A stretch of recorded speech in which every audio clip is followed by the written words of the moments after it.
اللہ الرحمن الرحیم الحمد للہ رب العالمین وصلی اللہ علی محمد وآلہ الطاہرین اللہم صلی علی محمد اور ترجمہ اور مفاہیم کی جلد اول کا پہلا درس، جس کا عنوان تھا خدا کی نشانیاں. چند آیات پڑھی گئی، چند آیتوں کی تلاوت کی گئی اور ان آیتوں میں جو مانوس اور نئے الفاظ تھے ان کے معنی اور مفاہیم سے آپ کو آشنا کیا گیا. آج کا درس ایک خاص توجہ سے شروع ہو رہا ہے. توجہ نمبر 2. اس توجہ میں اس بات کی طرف آپ حضرات کو متوجہ کیا گیا ہے، اس بات کی تاکید کی گئی ہے اور آپ کو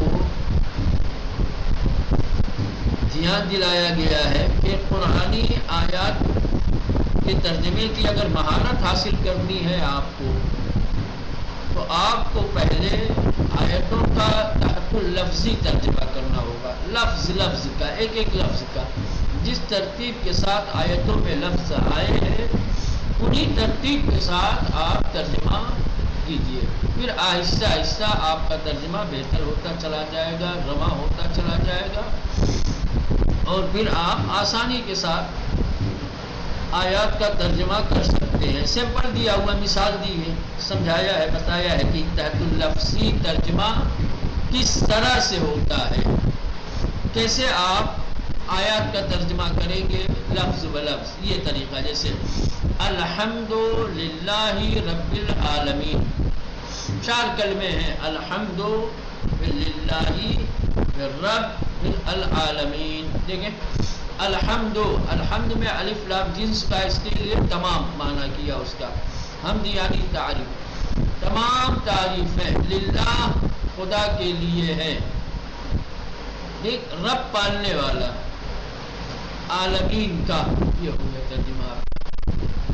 تمام تعریفیں خدا کے لیے ہے جو پالنے والا ہے عالمین کا. اسی انداز سے آپ کو ترجمہ کرنا ہے. جو بھی آیت آئے گی آپ پہلے کلمات کو الگ الگ کیجئے گا، پھر ہر کلمے کا اس کے نیچے ترجمہ کر دیجئے گا، اس کا معنی بھی ترجمہ ہو جائے گا.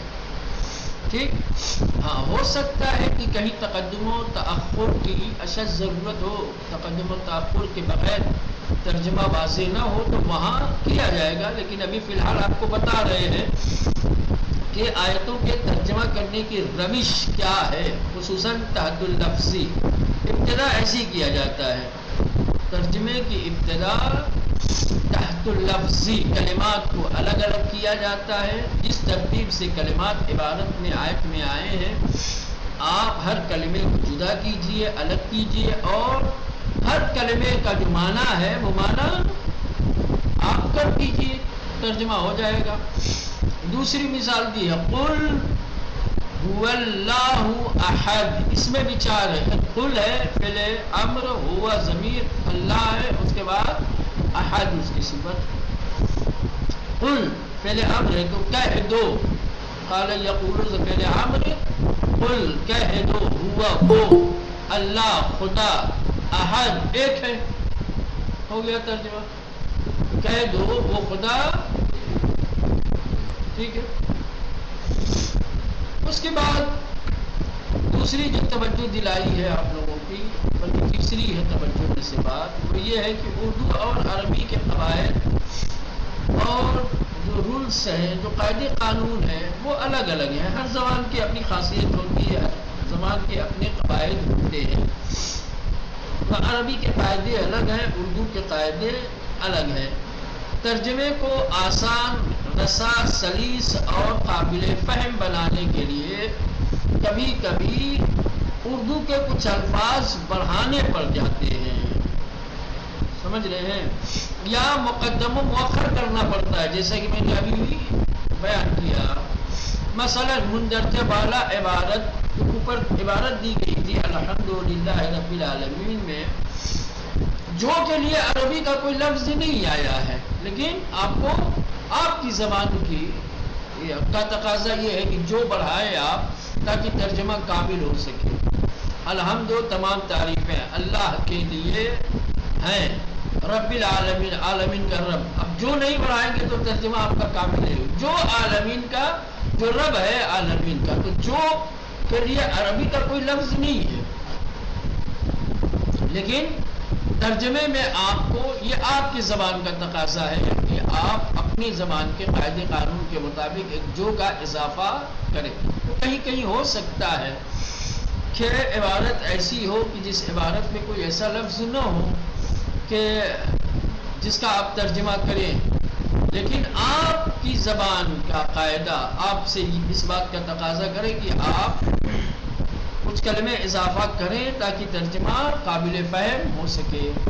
یا تقدم و تاخر ہو سکتا ہے کرنا پڑے، لیکن ضروری ہے کہ اگر کوئی لفظ اس طرح بڑھایا جائے تو اسے بین القوسین یعنی بریکٹ میں لکھا جائے، نہ کہ اصل ترجمے میں، تاکہ پتہ چلے کہ یہ جو کلمہ بریکٹ کے اندر ہے یہ قابل فہم بنانے کے لیے آپ نے رکھا ہے، یہ عبارت کا حصہ نہیں ہے. ایسا نہیں ہے کہ عربی عبارت میں کوئی ایسا لفظ آیا ہے جس کا یہ معنی ہے.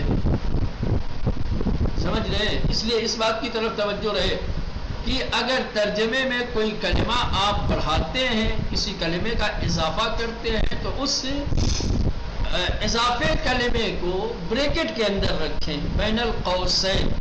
سمجھ رہے ہیں؟ ہاں، تاکہ پتہ چلے کہ یہ بڑھایا گیا کلمہ ہے، کسی عربی لفظ کا یا کلمے کا ترجمہ نہیں ہے نا. پہلا اگر آپ بریکٹ میں نہیں رکھیں گے تو کیسے پتہ چلے گا کہ یہ بڑھایا ہوا ہے یا کسی عربی کلمے کا ترجمہ؟ نہیں پتہ چلے گا. یہ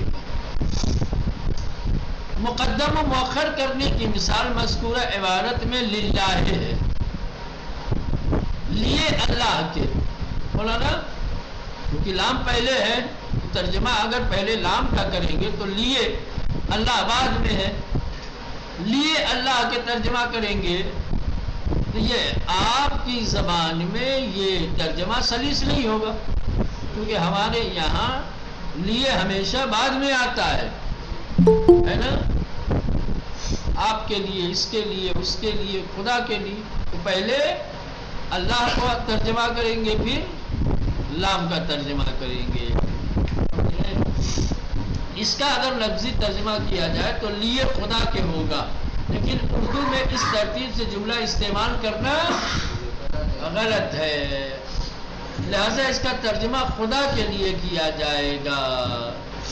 لہذا قرآن کے متعلمین اس بات کا خیال رکھیں کہ تحت اللفظی ترجمہ کرنے کی کوشش میں ایسی غلطی نہ کریں. دونوں زبان کے قواعد کو مد نظر رکھیں، عربی کے قاعدے کو بھی کیا ہے مد نظر رکھنا ہے، اور جس زبان میں آپ ترجمہ کر رہے ہیں مثلا اردو میں، تو آپ کی زبان کے جو قاعدے قانون ہیں اس کی بھی رعایت کریں تاکہ ترجمہ صحیح ہو سکے. چلیں اب آئیے مشق نمبر 2، عبارت کے صحیح ترجمے پر نشان لگائیے. اوپر جو آیتیں ابتدا میں دی گئی تھی، اب انہی آیتوں کو جز جز کر کے، ٹکڑے ٹکڑے کر کے، سمجھ رہے یہاں پہ مشق میں دے رہے ہیں. اس کا ترجمہ دیا رہے گا 2 حصوں میں، الف اور بے میں. دیکھنا یہ ہے کہ اوپر جو کلمہ دیا گیا ہے اس کا ترجمہ الف والا صحیح ہے یا بے والا صحیح ہے. جو ترجمہ صحیح ہوگا اس پر صحیح کا نشان، جیسے دیا وَمِنْ آیَاتِهِ، الف میں اس کا ترجمہ دیا اور نشانی میں سے اس کی، ٹھیک. بے میں دیا اور نشانیوں میں سے اس کی. کون صحیح ہے؟ بے صحیح نشانی ہے، میں سے کیونکہ آیت کی نشانی ہے. سمجھ رہے ہیں؟ آیت کی جمع ہے آیات، تو نشانیاں ترجمہ صحیح ہوگا. نشانی صحیح، صرف ایک ہی اس کا فرق ہے، الف میں مفرد ہے نشانی اور بے میں کیا ہے